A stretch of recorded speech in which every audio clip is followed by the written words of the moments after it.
बिस्मिल्लाहिर्रहमानिर्रहीम। अस्सलाम वालेकुम नाज़रीन, मैं हूं इरफान हाशमी और आपको प्रोग्राम में खुश आमदीद कहता हूं। व्यूअर्स, 5 खबरों पर तफसील से हम बात करेंगे। पहली खबर, आर्मी चीफ का खिताब, सहाफ़ियों से गैर रस्मी गुफ्तगू में क्या इंतहाई अहम इंकशाफ किया, इसकी तफसील आपके साथ हम शेयर करेंगे। और फिर इमरान खान को किस महीने सज़ा सुनाई जाएगी, एक बड़ा दावा सामने आ गया है। मुकदमात की डबल सेंचुरी और एक जज की इमरान खान को धमकी। ये धमकी क्या थी? खान साहब सामने खड़े थे, क्या अल्फाज कहे इस जज ने? और फिर उस्मान बुज़दार के खिलाफ नैब सरगर्म है और एक बड़ा एक्शन मुतवक्के। कहा यह जा रहा है कि 2 वादा माफ गवाह जो हैं वो तैयार किए जाएंगे। एक का ताल्लुक लंदन से है, इसमें कितनी सदाकत है ये भी आपको बताएंगे। और फिर जस्टिस काजी फाजिल ईसा साहब अब एक मुश्किल में फंस गए हैं। और फिर ये वादा माफ गवाह कौन हैं, बयानात कहाँ से आ रहे हैं, ये भी मैं आपको बताऊंगा।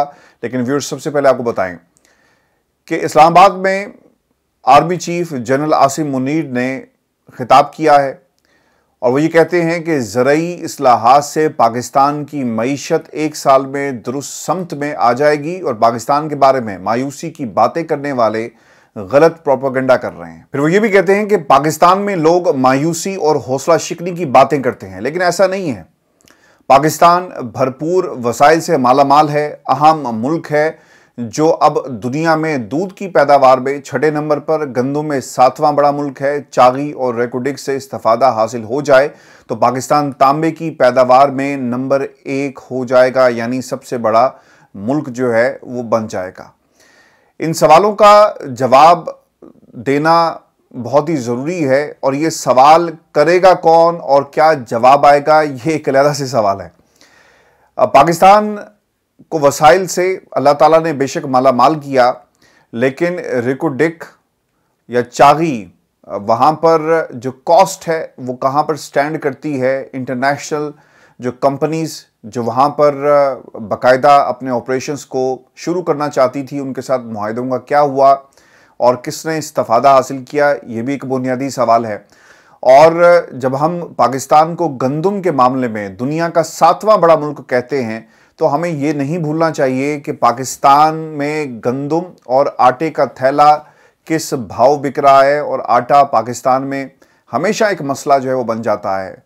चीनी माफिया, गंदम माफिया हमेशा से एक्टिव होता है और कुछ लोगों की जेबों में पैसे जो है ना वो चले जाते हैं। इसको भी सामने रखकर हमें इस किस्म की स्टेटमेंट्स ऑब्वियसली सोचना चाहिए कि क्या वाकई पाकिस्तान गंदम पैदा करने वाला 7वां मुल्क है, और क्या जहां पर हम गंदम सबसे ज़्यादा पैदा करते हैं वहां पर माफियाज को भी इसी मुल्क में किस किस्म की प्रोटेक्शन हासिल है। सबसे बड़ा मुल्क होने के बावजूद गंदम पाकिस्तान में मिलती नहीं है। दूध का भी उन्होंने कहा, लेकिन कुछ चीज़ें बहुत ही अहमियत की हामिल हैं जो आज की इस तकरीर और इस खिताब से जुड़ी हुई हैं। आज जब वो तकरीर कर रहे थे, एक तो हॉल में अल्लाह अकबर के नारे बुलंद हुए। एक मुसलमान 2 हालात में ही रहता है, ऐसा कहना था आर्मी चीफ का। मुश्किल हो तो सब्र करता है और अच्छे हालात हों तो शुक्र अदा करता है। जनरल आसिम मुनीर ने जब कुरानी आयात ज़ुबानी तलावत करना शुरू की तो हाल में अल्लाह अकबर के नारे शुरू हो गए। आर्मी चीफ ने यह कहा कि ग़ज़वा ओहद में बज़ाहिर शिकस्त के बाद मुसलमान मायूस हुए तो आयात नाजिल हुई। उन्होंने आयात पढ़कर उनका तर्जमा करते हुए बताया कि अल्लाह ने मुसलमानों को कहा कि मायूस मत हों और गम ना खाएं, वही गालिब होंगे अगर ईमान पर कायम रहे। वज़ीर-ए-आज़म ने ज़रई मनसूबे का आगाज़ किया है, इस पर पाकिस्तान आर्मी उनका मुकम्मल साथ देगी। इस मनसूबे पर अमल दरामद से मुल्की मईशत 1 साल में दुरुस्त समत में आ जाएगी। अच्छा, सहाफ़ियों से क्या बात हुई वो आगे चलकर मैं आपके सामने रखूँगा, लेकिन कुछ सवाल जो कम अज़ कम पाकिस्तान की आवाम के जहनों में ज़रूर हैं इस खिताब के बाद। 1 साल का जिक्र जो है वो ज़रूर किया जा रहा है। पाकिस्तान में मौजूदा हुकूमत ख़त्म होने वाली है, तो आइंदा हुकूमत क्या इन इस्लाहात का बेड़ा उठाएगी और निगरान हुकूमत क्या इसका बेड़ा उठाएगी? किस पोजीशन में कोई भी शख्स ये बात कर सकता है? पाकिस्तान में आपने अक्सर ये सुना होगा, और मैं ये अदब और एहतराम के दायरे में रहते हुए सवाल उठा रहा हूँ कि हमारा सियासत से कोई ताल्लुक नहीं है, लेकिन हम जब मौका मिलेगा हम ज़रूर कहेंगे कि इस्लाहात होने जा रही हैं। ये पाकिस्तान की जमहूरी हुकूमतों का हक होता है, ये उनकी जिम्मेदारी है कि वो पाकिस्तान की आवाम को बताएं। पाकिस्तान की फ़ौज का ये काम नहीं होता, पाकिस्तान की इस्टेब्लिशमेंट का ये काम नहीं होता कि वो मौजूदा हुकूमत, चाहे वो इमरान खान की हो, चाहे वो नवाज शरीफ की हो, जरदारी की हो, शहबाज शरीफ की हो या किसी और की हो, उसे इस किस्म की सपोर्ट, हाँ आप मुल्कों से आपके ताल्लुकात ज़रूर होते हैं और आप इन्फ्लुएंस इस्तेमाल करते हैं, क्योंकि फूड सिक्योरिटी भी एक बड़ा मसला है और उसमें एक बाकायदा किरदार होता है। लेकिन यह भी आपको याद रखना चाहिए कि पाकिस्तान के अलावा दुनिया की कौन सी ऐसी फौज है जो जमहूरी निज़ाम के अंदर, जमहूरियत के अंदर, डेमोक्रेटिक सेटअप्स के अंदर अपने इस किस्म के स्टेटमेंट्स जो हैं वो जारी करते हैं। तो फिर हम और आप और पाकिस्तान की आवाम क्या समझें, क्या सोचें कि जो नारा लगाया जाता है, जो स्टेटमेंट्स जारी की जाती हैं कि आज के बाद पाकिस्तान की फौज का, इस्टेब्लिशमेंट का सियासत से कोई ताल्लुक नहीं है, इसमें किस हद तक जो है वो सदाकत है। ये काम क्या पाकिस्तान की इस्टेब्लिशमेंट का है, पाकिस्तान की अफवाज का है कि आपके मौजूदा जो वज़ीर-ए-आज़म साहब हैं, शहबाज शरीफ साहब, उनकी क्या ये काबिलियत नहीं थी कि वो अपने पाँव पे खड़े हो सकते, कि उन्हें सहारों की ज़रूरत है। अगर मुल्क की सालमियत का मसला होता, दिफा का मसला होता, दुश्मन सरहदों पर खुदा न खास्ता खड़ा हो, तो तब आपकी स्टेटमेंट्स और उनकी अहमियत जो है वो बढ़ जाती है। लेकिन आर्मी चीफ पाकिस्तान की इस्टेब्लिशमेंट का, पाकिस्तान की सियासत से हमने तो यही सुना और यही ऐलान किया गया था और हम उसी ऐलान की रोशनी में इस पूरे खिताब को जो है वो एनालाइज कर रहे हैं और ये सवालात आपके सामने रख रहे हैं। फिर ये काम जो किया जा रहा है, आई पर्सनली फील इससे कुछ बातें और कुछ सवालात मज़ीद भी खड़े होते हैं कि आने वाला वक्त क्या शहबाज शरीफ का होगा, आने वाला वक्त जो है वो किसका होगा, आने वाले वक्त में जमहूरी हुकूमत किसकी होगी, कौन कौन सी सियासी जमातें जो हैं वो हुकूमत बनाएंगी। अगर ये कहा जाता कि आने वाले वक्त में जब इलेक्शन होंगे, नई हुकूमत आती है, इस्लाहात की शक्ल क्या होगी, इस्लाहात का दायरा कार क्या होगा, इस्लाहात जो ज़रई होंगी या किसी और शोबे में उनको किस तरह इम्प्लीमेंट किया जाएगा, अगर ये फ्रेमवर्क डिस्कस किया जाता तो शायद बेहतर होता। लेकिन ये कहना कि एक साल में हालात जो हैं सही हो जाएंगे, अभी तो एक साल में पॉलिटिकल सेटअप ठीक हो जाए तो पाकिस्तान के लिए और जमहूरियत के लिए और इस मुल्क के लिए बहुत बेहतर होगा। लेकिन ये हालात कम से कम मुझे बेहतर होते हुए नज़र नहीं आ रहे।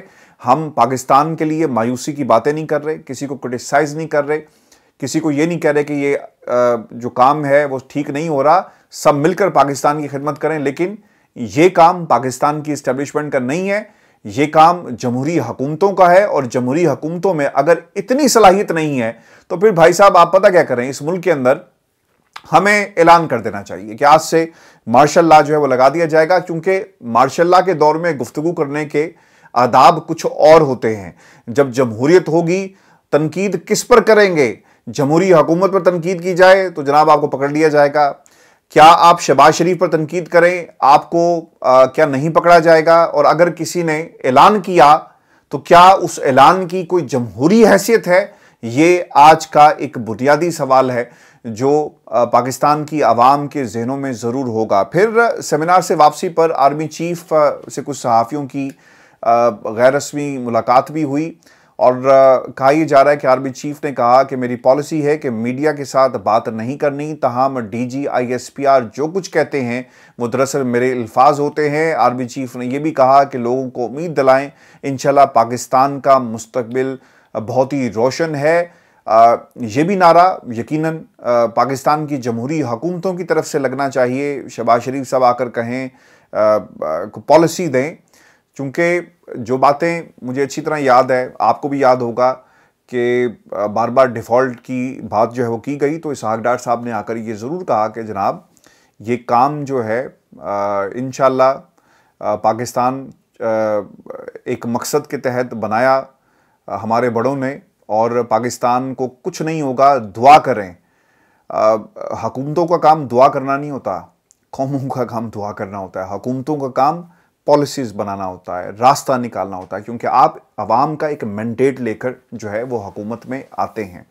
तो अल्लाह करे जी हालात बेहतर हों, पाकिस्तान के लिए ये जो है सब कुछ बेहतर हो। व्यूअर्स, आज एक दावा किया गया है और ये दावा अता तारड़ साहब की तरफ से आया। इससे पहले भी कुछ दावे ऐसे किए गए, क्योंकि IMF की जब मीटिंग हो रही थी ना, तो एक साहब हैं जी कोऑर्डिनेटर वज़ीर-ए-आज़म शहबाज शरीफ साहब के, तो उन्होंने कहा कि जनाब उस वक्त देखेंगे ना कि कौन सी हुकूमत होती है और इमरान खान के साथ क्या होगा। ये इनके कोट अनकोट में आपको अल्फाज बता रहा हूँ, क्योंकि एक इंटरव्यू हुआ तो उसमें इन्होंने IMF की मीटिंग को लेकर ये अपने जज्बात का इजहार किया, क्योंकि शहजाद इकबाल साहब उनसे बार बार पूछ रहे थे कि आप क्या एहतजाज करेंगे, क्या आप IMF के पास, IMF का इमरान खान के पास जाना, तो अब आपका क्या मौक़िफ़ है। तो उस पर उनके पास कोई जवाब नहीं था और ना ही कोई जवाब वो देने की पोजीशन में थे। तो उन्होंने कहा कि देखेंगे जी कि इमरान खान के साथ उस वक्त क्या होता है। तो आज अता तारड़ साहब ने एक दावा किया है और वो ये कहते हैं कि अगस्त से पहले सज़ा सुनाई जाएगी इमरान खान को, और बहुत ही मुतमईन होकर उन्होंने ये बात कही। ऐसा लग रहा है कि जुडिशरी के साथ पाकिस्तान की मौजूदा हुकूमत जो है वो इस वक्त राब्ते में है और इनके कहने पर ये सब कुछ हो रहा है, बड़े बड़े फैसले किए जा रहे हैं। और इन बयानात की रोशनी में ऐसा लगता है कि पूरे का पूरा मैच, जिसके बारे में शक व शुबहात थे, अब वो शक व शुबहात भी दूर हो गए कि पूरे का पूरा मैच जो है वो इस वक्त फिक्स जो है वो हो चुका। यही बुनियादी वजह है कि इमरान खान के खिलाफ केसेस की डबल सेंचुरी जो है वो पूरे हो गई है और अदालतों में खान साहब एक तरफ पेश हो रहे हैं। केस में हुकूमत ये साबित नहीं कर सकी कि इमरान खान की एमा पर मुख्तलिफ मुकदमात जो 9 मई के हवाले से थे कि खान साहब के कहने पर ये सब कुछ हुआ। इमरान खान पंजाब यानी 9 मई से मुतल्लिक 8 अहम मुकदमात में नामजद हो चुके हैं। फैसलाबाद थाना सिविल लाइंस में 2 हैं, थाना समनाबाद का 1 है, रावलपिंडी आरे बाज़ार न्यू टाउन सिविल लाइंस के 3 हैं और एक थाना गुजरांवाला कैंट में मुकदमा जो है वो दर्ज किया गया और फिर इसके अलावा एक मियाँ वाली सिटी में भी एक मुकदमा जो है वो दर्ज किया गया है। खान साहब की हिफाजती ज़मानत के लिए हाई कोर्ट से उन्होंने रुजू कर लिया है और मुकदमात 200 के करीब पहुँच चुके हैं, लेकिन आज समाअत के लिए जो जस्टिस आमिर फारूक साहब थे वो मौजूद नहीं थे, इसलिए अब दोबारा उन्हें कल पेश होना है। और इस्लामाबाद की इंसदाद दहशतगर्दी अदालत ने जुडिशल कॉम्प्लेक्स हंगामा राई और दीगर एहतजाज के 5 मुकदमात में इमरान खान, असद उमर, आमिर कियानी, अली नवाज ऐवान और दीगर के खिलाफ बाकायदा ट्रायल का आगाज़ किया है और अदालत ने तमाम मुल्ज़मान को तलबी का नोटिस जो है वो जारी करके ज़ाती हैसियत में तलब कर लिया। और इमरान खान के इस्लामाबाद में मुकदमात समाअत के लिए जो कल छुट्टी के रोज़ वो इस्लामाबाद जो है वो पहुँचे थे और बनीगाला में इसके बाद वो चले गए थे। और फिर से मैं आपको बताऊं कि जालसाजी, दहशतगर्दी, इक़दाम कत्ल, हंगामा राई और जलाओ घराव 11 मुकदमात हैं जी इस्लामाबाद की इंसदाद दहशतगर्दी की अदालत में। 2 सेशन अदालतों में हैं। बुशरा बीबी के ख़िलाफ़ भी एक मुकदमा है और 19 जुलाई तक इनमें यानी जो ज़मानत थी इसमें तौसी कर दी गई है। और इंसदाद दहशतगर्दी अदालत के जज की इमरान खान को एक धमकी जो है वो भी इनडायरेक्ट धमकी दी गई। और वो क्या कहते हैं, अबुल हसनात मोहम्मद जुल्कुलैन ये कहते हैं कि इस पाक सरजमीन ने हमें ये सहूलतें आसानी पैदा करने के लिए दी। मैं किसी की साइड नहीं ले रहा, इस मुल्क को हमने बचाना है, हर हाल में बचाना है। मैं तो बड़ा क्लियर बंदा हूँ, लाखों करोड़ों आवाम सुनेगी, शफाफ तफ्तीश लाना चाहता हूँ। अगर पुलिस की तरफ इन्वेस्टिगेशन में कोई इल्तवा हुआ तो मैं कभी भी बर्दाश्त नहीं करूँगा, कानूनी कार्रवाई करूँगा। मेरे सामने सवाल ये है कि शफाफ तफ्तीश जो तहकीकात हों, मैं चाहता हूँ कि प्रोसिक्यूशन क्लियर ऑब्जर्वेशन दे जिसकी बुनियाद पर इंसाफ होगा। अच्छा, अब ये ना एक तरह से दिखावा था, ये एक धमकी थी। जजेस कभी भी दुनिया की किसी अदालत में प्रेस कॉन्फ्रेंसेस नहीं करते, धमकियाँ नहीं देते। हमने इस मुल्क के अंदर जजों को अपनी कुर्सी पर बैठकर धमकियां देते हुए देखा है।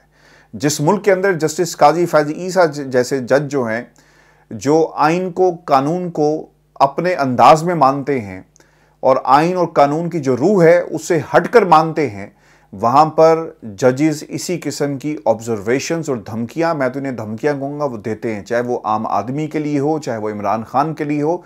जज का ये काम नहीं बनता कि जनाब तफ्तीश नहीं होगी तो जो चीज़ें रिकॉर्ड पर मौजूद हों आप अपनी ऑब्जर्वेशंस दें, जो चीज़ें रिकॉर्ड पर मौजूद नहीं हैं, कुछ सवालात बनते हैं, आप वो दें। अगर आपने लीडरी करनी है, अगर आपने किसी बार का इलेक्शन लड़ना है, आपने वकला तंजीमों की सपोर्ट हासिल करनी है, आपने कुछ ऐसा करना है कि कुछ लोग आप पर नज़रे कर्म करें, आप पर नज़र रखें और आपको एलिवेट कर दिया जाए या कोई फ़ायदा पहुंचाया जाए तो फिर आप ठीक जा रहे हैं, फिर आप इसी तरह करें। और व्यूअर्स, अब ये जो नैब ऑर्डिनेंस का जो मामला है ना, तरमीम हुई, इसका अब ना एक नया ट्रेलर दिखाया गया है। एक तो उस्मान बुज़दार के हवाले से कार्रवाई का आगाज़ किया जा रहा है और ये भी कहा जा रहा है कि इसके बाद मज़ीद गिरफ्तारियां होंगी। उस्मान बुज़दार की गिरफ्तारी का भी फैसला कर लिया गया है और नैब लाहौर ने पंजाब के साबिक वज़ीर आला उस्मान बुज़दार, जिन्हें वसीम अकरम प्लस खान साहब कहते थे, उनकी गिरफ्तारी और वारंट की जो है वो बाकायदा तौर पर इस्तदा कर दी। नैब तरमीम के अंदर ये भी एक नुक्ता रखा गया, जो इन्होंने पहले तरमीम की, फिर उजलत में दोबारा तरमीम की, कि वारंट जारी करने का इख्तियार जो है वो नैब के चेयरमैन के पास होगा। अब इस्तदा की गई है और उस्मान बुज़दार पर नए ऑर्डिनेंस का इतलाक़ करने का फ़ैसला किया गया है और नए नैब ऑर्डिनेंस के तहत साबिक वज़ीर आला को दौरान इंक्वायरी भी गिरफ्तार किया जा सकता है और उस्मान बुज़दार और उनके ख़ानदान पर 9 अरब से ज़ायद असासे बनाने का केस ज़ेरे तफ्तीश है। आपको याद होगा ना कि जी तफ्तीश पूरी नहीं होती पर गिरफ्तार आप पहले कर लेते हैं। इन लोगों के ये अल्फाज थे जो इस वक्त हुकूमत में बैठे हुए हैं। लेकिन अब इन्होंने क्या किया, उन्होंने कहा जी कि नहीं, ज़ेरे दौरान तफ्तीश भी आप गिरफ्तार कर सकते हैं और ये सब कुछ है ना इलेक्शन में अपने नाम क्लियर करवाने के लिए किया जा रहा है। उनके खिलाफ गंदम बरामद करने का केस भी ज़ेरे तफ्तीश है, तहकीकात हो रही हैं। उस्मान बुज़दार पर पैसे लेकर तकर्रियों का मामला भी है, जबकि मुख्तलिफ केसेस में नैब के सामने पेश होते रहे और उन्होंने अदालतों से ज़मानतें भी हासिल कर रखी हैं। उस्मान बुज़दार अपने आप को पाकिस्तान तहरीक इंसाफ से पहले अलग कर गए और कहा यह जा रहा है कि अगर इन पर प्रेशर डाला जाए तो इन्हें इमरान खान के खिलाफ जो है वो वादा माफ गवाह जो है वो बनाया जा सकता है। व्यूअर्स, दूसरी तरफ शहजाद अकबर के हवाले से भी इसी किस्म की इतलात हैं। लंदन में कुछ सहाफ़ियों से गुफ्तगू की और कहा कि नवाज शरीफ अच्छे आदमी हैं, जनरल रिटायर्ड कमर जावेद बाजवा हमारे खिलाफ थे और वो तबाही के ज़िम्मेदार हैं। मुल्क की मौजूदा हालत की ज़िम्मेदार जो सारी की सारी ज़िम्मेदारी है वो कमर जावेद बाजवा पर है। शहबाज शरीफ को वज़ारत उज़्मा का चस्का लग गया है। मुझे यह पहले ही मालूम हो गया था कि हमारी हुकूमत का तख्ता उलट जाएगा। काबीना ने कागजात देखने की जहमत ही नहीं की। फैसल वाडा को टॉफ़ी दी। इसने कहा कि अंकल दस्तखत कहाँ कर रहे हैं। शहजाद अकबर ने मज़ीद ये भी कहा कि मुझे रवां बरस इंतखाबात होते नज़र नहीं आ रहे। PTI हुकूमत में मेरे पास एग्जीक्यूटिव इख्तियारात नहीं थे। कुछ दिन पहले आपको याद होगा कि एक सहाफ़ी हैं अतर काज़मी साहब, उन्होंने ये बात कही थी कि शहजाद अकबर से जब उनकी बात हुई तो ये कहते हैं कि मेरे ऊपर प्रेशर है वादा माफ गवाह बनने का। और हमने यहाँ पर इस मुल्क में कावे मूसवी को भी बदलते हुए देखा और किस तरह से कावे मूसवी ने एक यू टर्न लिया, वो पूरी कौम के सामने है। और अगर शहजाद अकबर साहब जो हैं ये प्रेशर हैंडल नहीं कर सकते तो ये भी एक अनहोनी होगी।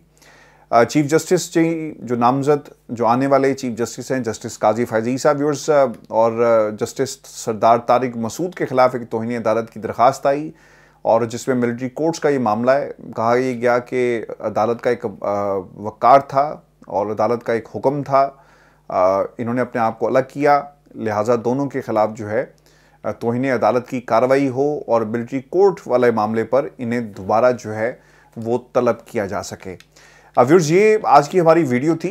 अपने ज़रूर कमेंट्स भेजिएगा जस्टिस काजी फैज़ ईसा साहब के हवाले से और फिर army chief general Syed Asim Munir ने जो ज़रूरी इस्लाहात के हवाले से जो बात की है, इस पर पाकिस्तान क्या सोच रहा है और पाकिस्तान की आवाम क्या सोचती है, ज़रूर बताइएगा। अपना ख्याल रखें, इजाज़त दीजिए, अल्लाह ने के बाद।